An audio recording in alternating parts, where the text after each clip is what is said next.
Before I made real money for the first time, an ex-girlfriend of mine broke up with me, telling me I was full of crap. And the justification for that was saying I'd started 7 businesses in a couple of years and none of them had succeeded. Well, she wasn't finished there. She really wanted to drive the point home. I often thought she wanted to destroy my confidence so much that I was guaranteed not to succeed just in case I did make it big, and she got upset with herself for not hanging around. She said I was callous in the way that I once decided a business wasn't working, I dropped it like a hot potato and moved straight on to the next venture without a second thought for that past failure. I remember looking at her thinking, thank goodness we're splitting up, because there's two things that I've spoken to her about many times that must have gone straight in one ear and out the other. I learned once that in any high street bank, 9 out of 10 new business accounts would be closed in the first 12 months. That's staggering. New businesses have a 90% failure rate. It's like watching those nature films where little baby turtles emerge from their shells buried in the sand and they rush towards the sea, getting gobbled up by seagulls. That's what a new business is like. And when I first heard that, I'd already started reading good books. My mind was becoming trained. All I heard was, wow, if I start 10 businesses, one will work and I'll make money. And yes, that's how I set off. I wasn't running around with a chaotic mind, wantonly starting any business. I was organised. Certainly wasn't callous about failure. I'd read in a good book that you need business growth indicators and vital statistics, signs of a business, see if it's impending to live or to die in business. And if you kept a close eye on those indicators, if it was heading for failure and you didn't think you could rescue it, you need to drop it as soon as possible, because if you didn't, it could sink you for a very long time. So get out now. Now, when you were out, you should do a fast post-mortem why that business failed. And I was taught to be brutally honest with myself, and I learned this is something called the victim mentality and how dangerous it is. If a business failed and you blamed it on someone else or some terrible event, and you were stood there feeling sorry for yourself for such terrible bad luck, and you were there by definition a victim. Now that actually may be the case, and if it was, you should now ask, how can I make sure or at least avoid that happening again? Many times, if you're brutally honest with yourself, that failed venture, you can identify that it was you that did wrong. And it's better for your future if you can do that, because you can practically guarantee you won't fall for the same mistake twice.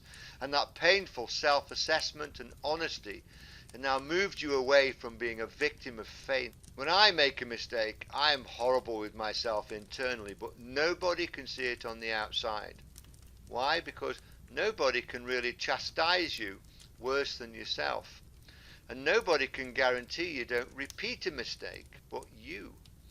Going around telling everybody how terrible fate was makes you sound like a weak, helpless victim. Believe me, people really don't want to hear your sob sad story. They've got plenty of their own things to deal with. Worse, if you go around telling everyone what an idiot you were for making that mistake in business, that just makes them question your judgment. Any post-mortem for a failed enterprise should be over in less than a day, a morning or an afternoon, but please not a whole day. I'm serious when I say life is too short for that. That's why I was accused of being callous, you see, for starting a new business very quickly after the failure of another. My ex, by the way, she knew these teachings. She chose just not to remember them. And yes, within a few months of us splitting up, I was starting one of the 4 businesses that I took to over £1 million turnover in a year. So I not only proved I was growing as a businessman, but I dodged a relationship bullet at the same time. Now it's really important, even though I said that nobody is as hard on myself as myself. It's important not to beat yourself up about it if you fail. Yes, be hard on yourself. Yes, tell yourself in a quiet room, you're a bloody idiot. What the hell do you think you were doing? But then ask yourself, do you think you'll make that same mistake again? And here's the answer, no bloody way, mate. To which you reply, that's okay then. Let's go and find a new venture. Now you need to get on the horse again as soon as possible. I went bankrupt once for £2 million. Well, I attached commercial properties to my personal assets, which, by the way, was a big mistake, and I chastised myself and promised myself never to repeat. I went from a £750,000 house on 3 acres of land next to a 90-acre exclusive hotel as my only neighbour in 24 hours to a rented place in a dodgy estate living opposite a drug dealer in less than 24 hours. I rang around penniless looking for a new venture that same day because I needed to eat. I got a commission-only job selling advertising in retail outlets, which yes paid the bills so I could pay the rent and eat, but I absolutely hated the opportunity. But you know what? Doing that work, I learned some things about retailers without which I never would have learned. 2 years later, a concept was explained to me that led to the creation of the Beep group of companies. And here's something remarkable. If I didn't do that commission-only business enterprise selling advertising to retailers, I would certainly have dismissed the concepts that led to Beep.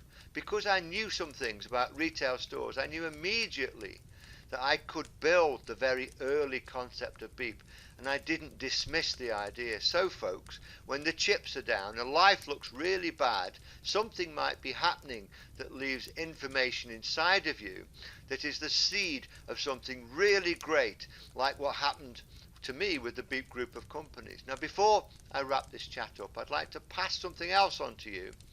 When you find something great and it's working, don't start 6 new things at the same time. You can become too busy, which kills off your great business. When, for example, I started Beep with my business partner, I drew a line around Beep. I wouldn't do anything else, look at anything else, talk about anything else, so as to protect Beep. That's priceless advice, folks. Click the subscribe button and the notification bell, and remember, 9 out of 10 businesses fail, so don't beat yourself up. Learn from your mistakes and move on as quickly as possible, and you'll find a good business.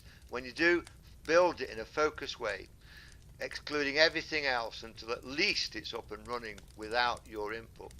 So see you soon, guys. Thanks for hanging around and listening.